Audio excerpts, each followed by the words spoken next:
जमशेदपुर पूर्व के विधायक सरयू राय ने धनबाद के भाजपा प्रत्याशी ढुल्लू महतो की आपराधिक जन्म कुंडली का ट्रेलर आज प्रेस कॉन्फ्रेंस के माध्यम से जनता के बीच जारी कर दिया और साथ ही यह भी कह दिया कि ऐसे आपराधिक चरित्र के व्यक्ति जिस पर 49 आपराधिक केस 4 मामले में तो यह सजायाफ्ता है, ऐसे व्यक्ति को भाजपा ने टिकट देकर धनबाद की जनता का मजाक उड़ा दिया है। आश्चर्य है कि ढुल्लू की आपराधिक जन्म कुंडली में ऐसी बातें लिखी हुई है कि हर संभ्रांत व्यक्ति का सिर शर्म से झुक जाएगा, लेकिन आश्चर्य है कि भाजपा व संघ के लोगों का सिर शर्म से नहीं झुक रहा बल्कि गौरव से तना हुआ है। वे इस ढुल्लू को जिताने के लिए कमर कसे हुए हैं। जिस ढुल्लू को ईडी खोज रही है, ईडी जानते हैं ना, वही प्रवर्तन निदेशालय जिसके ब्रिकेटी राज्य के पूर्व मुख्यमंत्री हेमंत सोरेन पर तनी हुई है। लेकिन ढुल्लू पर पता नहीं इतना अनुराग कैसे है। सरयू राय ने अपने प्रेस कॉन्फ्रेंस में एक प्रमाण दिया है कि उस प्रमाण के अनुसार ऐसे व्यक्ति को तो विधानसभा की सदस्यता चली जानी चाहिए, लेकिन फिर भी यह विधायक है, यह चुनाव लड़ रहा है और खुद को सर्वाधिक देशभक्त कहने वाली भाजपा धनबाद की जनता की छाती पर मूंग दलने के लिए इसे प्रत्याशी बनाकर खड़ा कर दिया है। इसके अलावा कल 30 मार्च को प्रिंस खान नामक एक अपराधी का एक ऑडियो वायरल हुआ जिसमें वह मुझे और धनबाद के मेरे सहकर्मी कृष्णा अग्रवाल को धमकी दे रहा है।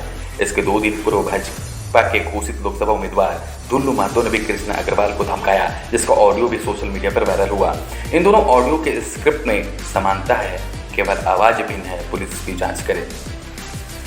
मुझसे और कृष्णा अग्रवाल से प्रिंस खान की नाराजगी स्वाभाविक है, क्योंकि उसके रंगदारी और आपराधिक कार्यकलापों के खिलाफ मैंने झारखंड विधानसभा में गत 15 दिसंबर 2023 को एक ध्यानाकर्षण प्रस्ताव लाया था, जिसका नतीजा हुआ कि झारखंड सरकार के गृह कारा एवं आपदा प्रबंधन विभाग ने प्रिंस खान को विदेश से वापस लाने के लिए भारत सरकार के गृह मंत्रालय को पत्र लिखा है। साथ ही विभाग ने उसके 2 सहयोगियों के पासपोर्ट रद्दीकरण हेतु क्षेत्रीय पासपोर्ट अधिकारी से अनुरोध किया है, परंतु 3 माह बीत जाने के बाद भी अभी तक भारत सरकार ने इस पर कार्रवाई नहीं किया है। कृष्णा अग्रवाल भी प्रिंस खान द्वारा धनबाद के व्यवसायियों से रंगदारी वसूलने और रंगदारी नहीं देने वालों की हत्या के मामले पर अनशन किया था।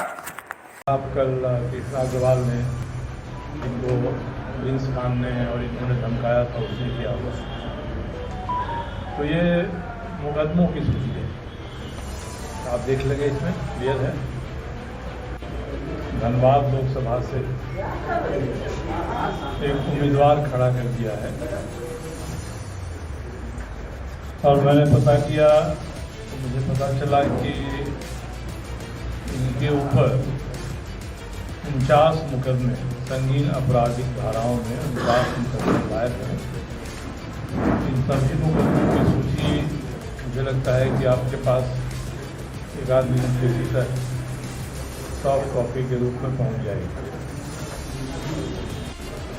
चिट्ठी भेजे जाने के 4 घंटे के भीतर इन्होंने फ़ोन पर उनके साथ जो भी कहा वो सभी ऑडियो वायरल हुआ है, आप सभी के पास है। जैसे शब्दों का उपयोग किया, प्रिंस खान का भी जिक्र उसमें आया। अब उसके बाद प्रिंस खान ने कल एक और ऑडियो जारी किया। ऑडियो में आवाज़ तो प्रिंस खान की है, क्योंकि वहाँ जो पहले सीनियर एसपी रहे थे, मैंने उनसे पूछा, DIG होता है, अभी जो एसपी उनसे पूछा, कई पुलिस अधिकारियों से, थानेदारों से मैंने पूछा, आवाज़ लोगों ने कहा कि आवाज़ उसी की है। आवाज़ तो उसकी है मगर स्क्रिप्ट उसकी नहीं है। स्क्रिप्ट किसने लिख कर दिया है प्रिंस खान को, जांच इसकी होनी चाहिए, क्योंकि कृष्णा अग्रवाल से जिस भाषा में बात किया भाजपा के उम्मीदवार ने और जिस भाषा में बात कर रहे हैं प्रिंस खान, उन दोनों में बड़ी कॉमन है और दोनों के स्क्रिप्ट में भी साम्यता है। करीब 21 मुकदमे ऐसे हैं जिसमें अटेम्प्ट टू मर्डर का 307 धारा लगी हुई है। उसके अलावा भी कई धाराएँ हैं। 13 मुकदमे ऐसे हैं जिसमें 384, 85 जो CRPC की धाराएँ हैं, रंगदारी मांगने का, लोगों को परेशान करने का, ये लगा हुआ है। और 15 मामले ऐसे हैं जिसमें आर्म्स एक्ट लगे हुए हैं। इसमें से 4 मुकदमों में जिनकी सूची मैंने दिया है, 4 मुकदमों में इनको 3 में 1-1 साल की और चौथे में 1.5 साल की सजा हो गई। अब ये चुनौती दे रहे हैं कि मैं निर्दोष हूँ और मैं क्रांतिकारी हूँ, मजदूरों की लड़ाई लड़ता हूँ। कोर्ट ने जिनमें सजा दिया है 4 मुकदमों में, उनके बारे में भारतीय जनता पार्टी को जवाब देना चाहिए। उनके उम्मीदवार से कोई सवाल पूछने का मतलब नहीं है। और मेरी चुनौती है कि भाजपा के जो नेता हैं, संगठन महामंत्री हैं या उनके अध्यक्ष हैं, ये इसका जवाब दे दें। तो ये इनके मुकदमों का है। और हाथ से जो दस्तावेज दिया है हैंड आउट, उसमें सुप्रीम कोर्ट का एक जजमेंट शामिल है। ने कहा है उस मुकदमे में कि एक अभियुक्त के खिलाफ अगर कई मुकदमे हैं तो जो ये नियम है कि 2 साल से अधिक की सज़ा होगी तो आपकी सज़ा चली जाएगी। तो ये सभी मुकदमों में मिली हुई सज़ा को जोड़ दिया जाएगा और जोड़ने के बाद फैसला होगा। उस तरह से देखिए तो 4 मुकदमों में इनको 4.5 साल की सज़ा हो गई है। उसके हिसाब से तो चुनाव लड़ने के लिए योग्य ही नहीं। पता नहीं भारतीय जनता पार्टी के नेताओं ने इस पर ध्यान दिया कि नहीं दिया। और धनबाद के किसी व्यक्ति ने झारखंड विधानसभा के अध्यक्ष के सामने इस बात के बारे में शिकायत भी दर्ज कराया गया।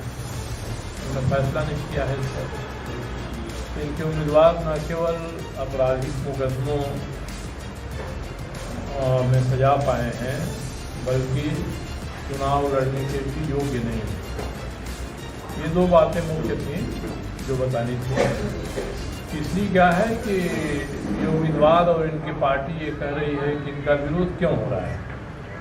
विरोध इसलिए हो रहा है कि ये ओबीसी से हैं और धनबाद में पहली बार ओबीसी को टिकट मिला है। अब मैं सबूत के साथ ये कहना चाहता हूँ कि बाघमारा क्षेत्र में विधायक हैं, तो बाघमारा क्षेत्र में विधायक 3 टर्म विधायक रहने के दौरान इन्होंने सबसे अधिक अत्याचार ओबीसी के लोगों पर किया है और उन मजदूरों पर किया है जो कोयला लादते हैं, बोझते हैं। और इसके बाद इसके अभी ताज़ा ही 15 दिन पहले इनके क्षेत्र के 6 परिवारों ने 17 दिन तक अनशन किया था बैठकर रणधीर वर्मा चौक पर, जिसकी तस्वीरें सभी अखबारों में आई हैं, क्योंकि उनके घरों का पानी बिजली इन्होंने कटवा दिया था। ये चाहते थे कि ये ज़मीन उनके उपयोग के लिए अपनी ज़मीन दे दें, नहीं दिया। 2 साल पहले से एक अशोक महतो हैं, जो वही महतो हैं जो ये महतो हैं। इन्होंने एक मंदिर बनाया है, उस मंदिर के सामने उसकी ज़मीन है। वो चाहते थे कि हम दुकान खोलेंगे फूल वूल का और पूजा पदार्थों का, हमारी जीविका चलेगी। दबाव दिया कि नहीं तुम ये मत करो, ये हमको हो दो ज़मीन। नहीं तो इन्होंने इतना अत्याचार किया कि पानी का टैंकर उसके दुकान के सामने खड़ा कर दिया, महीनों खड़ा रहा। बाद में प्रशासन ने हस्तक्षेप किया। और ये सभी बातें भारतीय जनता पार्टी के नेतृत्व को पता है, ये हाल की बातें हैं।